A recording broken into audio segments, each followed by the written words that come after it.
timpani, or romantic period instruments, big ringing dark sound. In the orchestra, I'm the only one that plays timpani.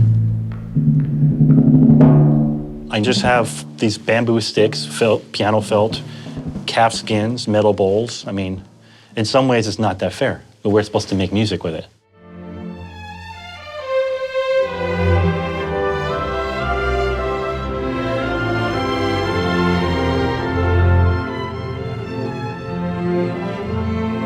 A lot of people often say the timpani player is a second conductor.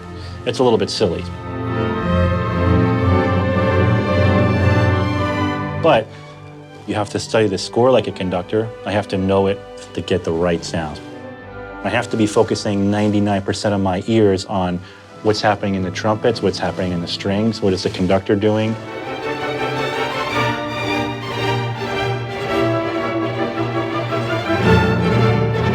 I have to be in the right place at the right time with my playing, or it's gonna muddle those harmony changes, which are really important in symphonies.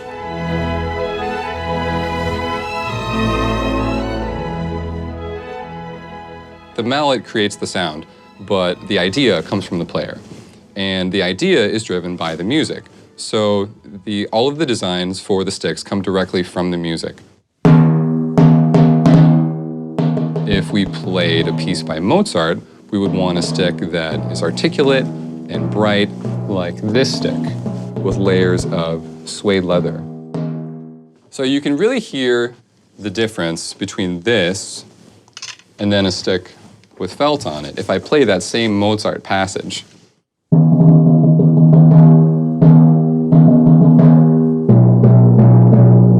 To me, that sounds like the sound is too legato. Wah, wah, wah, wah, wah, wah, wah, when the music needs da da da da da da da da dee dee ya da da da dee.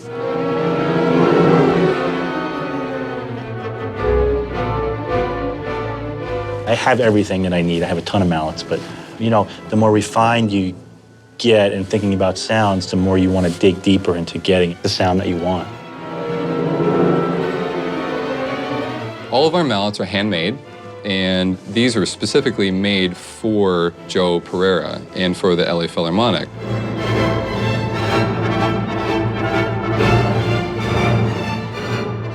We start with bamboo canes from China, and the canes are sanded and dried, and then the core of the mallet is glued on. So the core determines the sound of the stick. A wooden core has an articulate, bright sound. A cork core has sort of a softer, lighter sound. A felt core gives a darker sound. Once the core is glued onto the stick, we're going to glue piano felt. So we take a layer of this, glue it on the stick, and then it looks like this. Now it's ready to be covered with timpani felt. It's wool felt, and it comes in various densities. So what we do is cut circles out of it, and we do all the sewing with dental floss because it has a high tensile strength and because it's waxed. So when you double it over, it sticks to itself. This is where it's a two-man job. Even for soft mallets, we want to have a very tight wrap so that the stick wears evenly over time. We're going to do a process called voicing. Helps to break in the felt before we play it. Joe is always trying to explore the maximum number of sound possibilities that he can get out of the sticks.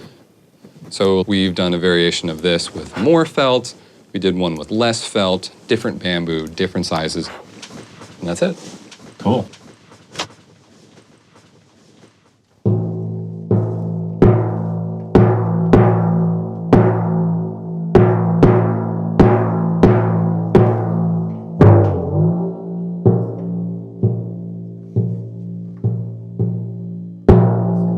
Yeah, it's very consistent, you know, from soft. The attack sound is consistent from soft to louder dynamics in the whole range.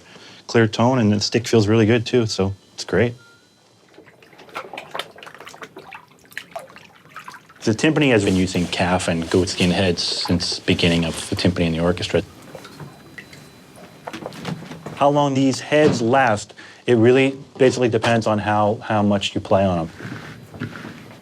Probably 2 times a year I have to change them.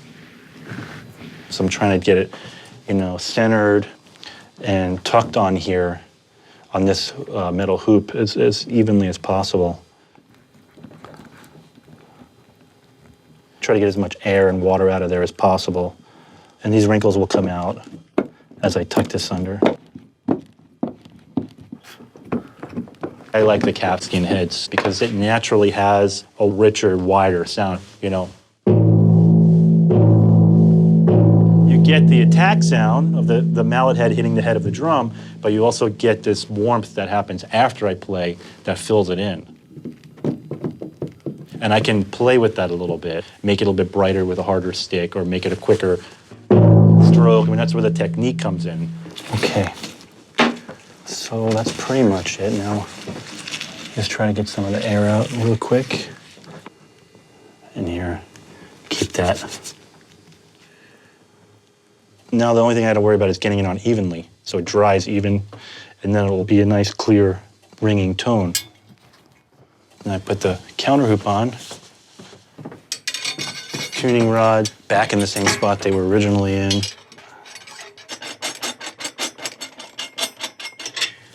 It's pretty even, looks good. I want the part that I tuck to dry as fast as possible, so I cover this, and it should be done in 3 days from now. And that is ready to play, and that's it.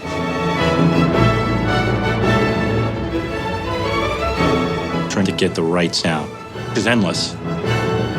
For me, the excitement is about the technique, the sticks, the drums, the heads, the concert hall, the conductor, all working together.